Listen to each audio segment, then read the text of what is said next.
ឥឡូវខ្ញុំបានមកដល់ខ្លងទ្វារតាព្រំបងប្អូនហើយយើងធ្វើដំណើរពីសៀមរាបប្រហែលជា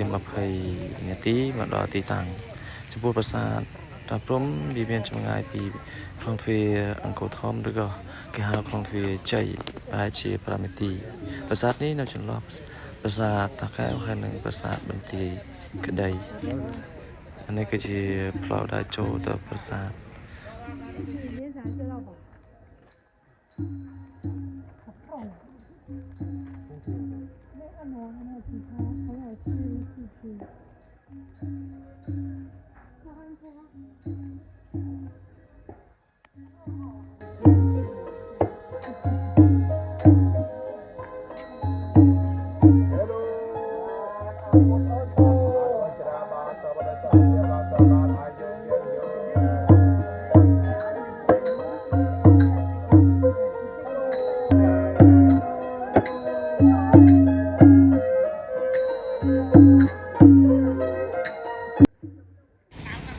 ចំពោះប្រាសាទតាព្រំមានឈ្មោះដើមថា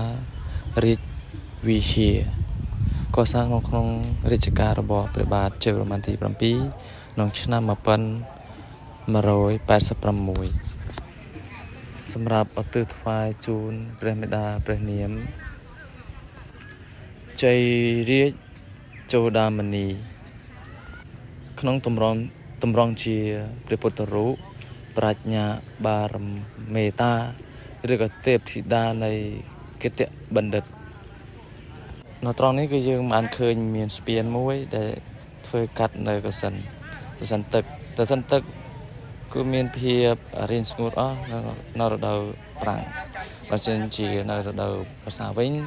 ទឹកមានទឹកប៉ិតជុំវិញគឺស្មើនឹងតួប្រាសាទឥឡូវខ្ញុំដើរចូលមកទ្វារកណ្ដាលម្យ៉ាងវិញទៀតប្រាសាទតាព្រំនេះតម្កល់នៅវត្ថុមានតម្លៃជាច្រើនប្រហែលមានតែរាប់មិនអស់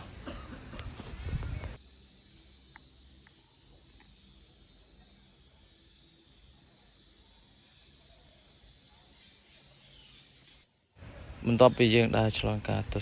ទៅសិនទឹកហើយនឹងស្ពានចូលមកក្នុងគឺយើងមានឃើញនៅចម្លាក់គ្រុឌហើយនឹងនេះហើយគឺជាស្ពានដើរចូលទៅក្នុងតួប្រាសាទនេះគឺតួប្រាសាទទាំងមូលហើយប្រាសាទនេះផងដែរក៏មានការបាក់បែកហើយនឹងទ្រុឌទ្រោមយ៉ាងច្រើនផងដែរ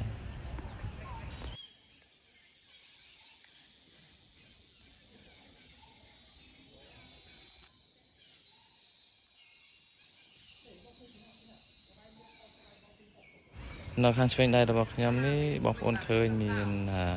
រោងតងនេះគឺបាក់បែកច្រើនដោយសារថាកត្តាសង្គ្រាមដោយសារការលួចលុករបស់ប្រទេសជិតខាងនេះเราប្រើកម្លាំងហើយនឹងមួយវិញទៀតគឺបែកដោយសារកត្តាធម្មជាតិដើមឈើដោះពីលើហើយឫសវាក៏បានចាក់ចូលទៅក្នុងចន្លោះថ្មធ្វើឲ្យថ្មនឹងញែកដាច់ពីគ្នាធ្វើឲ្យវាធ្លាក់បាក់បែកដោយសារតែកត្តាធម្មជាតិរយៈពេលជាច្រើនឆ្នាំធ្វើឲ្យប្រាសាទនឹងមានភាពទន់ទ្រង់ជាងខ្លាំងចំពោះផ្នែកខាងក្នុងនេះបងប្អូនអាចមកថតរូបជាស្លឹកក៏បានថតជាវីដេអូក៏បានមួយប្លង់នេះគឺពេញចិត្តសម្រាប់បងប្អូនទាំងអស់គ្នាតែពេលខ្ញុំមកហ្នឹងគឺអត់មានមនុស្សទេគឺយើងថតមកលក្ខណៈបែបធម្មជាតិទាំងអស់អត់មានមនុស្សមើលទៅគឺអស្ចារ្យហើយស្អាតមែនទែនទាំងពឿទាំង ស្ថាបត្យកម្មនិងដើមឈើដោះលើប្រាសាទមើលទៅគឺមានភាពស្រស់ស្អាតហើយអស្ចារ្យមែនទេណាបងប្អូនបើសិនជាបងប្អូនមានបានដល់កន្លែងនេះកុំភ្លេចមកថតប្លង់ដែលខ្ញុំបានបង្ហាញនៅពុកម៉ែបងប្អូនទាំងអស់គ្នា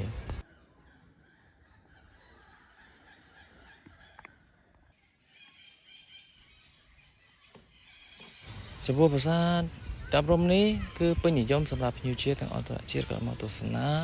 កំសាន្តហើយនឹងថតរូបជាអនុស្សាវរីយ៍ដោយសារតែប្រាសាទនេះមានភាពខុសប្លែកពីប្រាសាទដទៃទៀតត្រង់ថាប្រាសាទនេះមានដើមឈើធំៗដោះពីលើហើយមាននៅរស់មួយវិញទៀតគឺដោយសារតែរឿងរបស់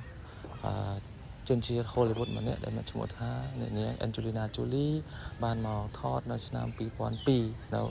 ប្រាសាទតាព្រំក្រោយមកក៏ល្បីទូទាំងពិភពលោកមានភ្ញៀវអឺរ៉ុបជាច្រើនក៏មកទស្សនាប្រាសាទអង្គរវត្តគឺគោលបំណងរបស់គាត់គឺមកថតរូបហើយនឹងចំពោះប្រាសាទនេះគឺមានភាពអស្ចារ្យដោយសារប្រាសាទផ្សេងៗមានដើមឈើដោះពីលើប្រាសាទនេះគឺមានដើមឈើធំដើមឈើហ្នឹងគឺមានប្រភេទដើមឈើទាលនឹងដើមឈើដែលខ្ពស់ហ្នឹងគេហៅថាដើមឈើស្ពង់ដើមឈើស្ពង់ហ្នឹងពេលរដូវប្រាំងគឺវាស្លឹកឈើវាជ្រុះអស់ហើយភ្ញៀវតែងតែសួរឬក៏បងប្អូនខ្មែរស្រាប់តែសួរទៅបងមកកទេថាដើមឈើនេះស្លាប់ឬក៏រស់តាមការពិតគឺដើមឈើហ្នឹងគឺនៅរស់ទេបងប្អូនចំពោះពួរហ្នឹងគឺពួរធម្មជាតិទេបងប្អូនអត់មានមកយើងយកថ្នាំមកបៀកឬក៏លាបពីលើវាទេនឹងគឺដោយសារតែកត្តាធម្មជាតិថ្មដែលវាត្រូវថ្ងៃវាត្រូវភ្លៀងវាប្រែពួរទៅជាពួរផ្សេងដូចជាពួរខៀវឬពួរក្រហម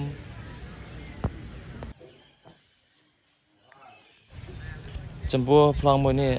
គឺមានបងប្អូនឬក៏ភ្ញៀវក៏ចូលចិត្តថតដើមឈើដោះពីលើយើងអាចថតជាប៉ារ៉ូណាម៉ាក៏បានយើងអាចថតមួយស្លឹកនឹងបែងភាគជា2ឬក៏3នាក់ក៏បានដែរដោយថាឲ្យតែយើងចេះថត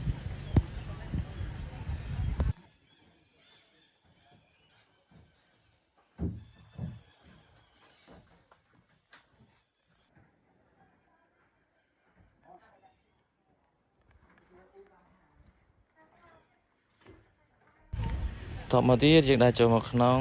ដែលយើងដើរចូលទៅជិតដល់ប្រាង្គកណ្ដាលនៃប្រាសាទតាព្រំហើយត្រង់ប្លង់នេះផងដែរគឺជាប្លង់ដែលពេញនិយម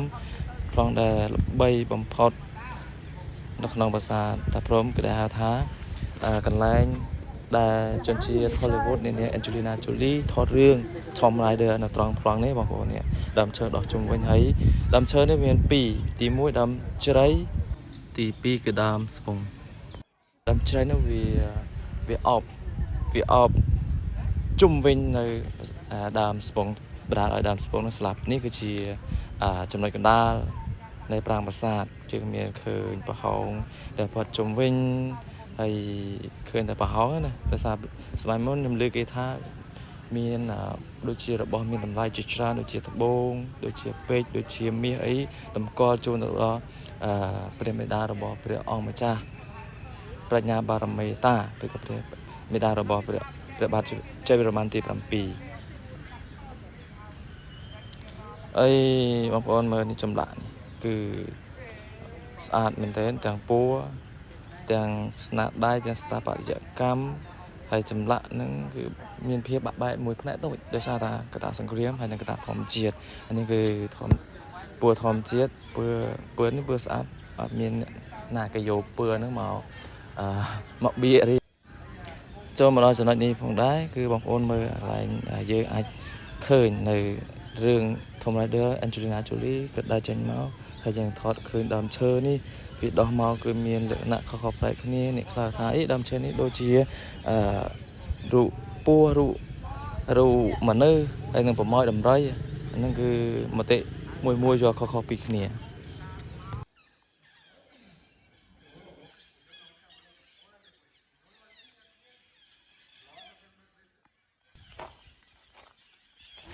ចំពោះយើងមកដល់ត្រង់នេះផងដែរបងប្អូនយើងជាហៀងប៉ុន្តែដោយសារយើងឃើញមានថ្មបាយក្រៀមសំណង់ដែលបាក់បែកយ៉ាងច្រើនហើយ nó khang đam đáy nhưng mà khơi mình đam chơi đọc bị lỡ hay đam chơi nó cứ nè một con khơi nhé đam chơi nó cứ bro mình nè thọt bán này mà sang chỉ bằng con khơi lòng này hết ai mà thọt nó bề khai của xa miền slide bị đọc máu cứ thọt tới cứ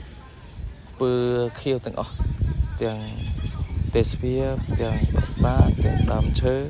cứ xa mình tiếng đại cho một nòng nàyพร้อมนี่จะไอ้ได้โจตัวบานแต่ใครนี่จะไอ้ถอดรูแต่ยังบัดน้ำได้โจตัวขนมปรางประสาทปรางประสาทนี่คือมีลำกอลเจรูปะดิมาได้สารสังเกตเกี่ยวกับใบอ้อยเนื้อแต่ตู้ให้เนื้อแต่เชิงไอ้ครวนปรานไอ้ตรึกบ้านไอ้ตระบานใบบำพลายไอ้มุดนักการสามได้ขยำบางคนจำเมื่อเนี่ยพร้อมมวยเนี่ย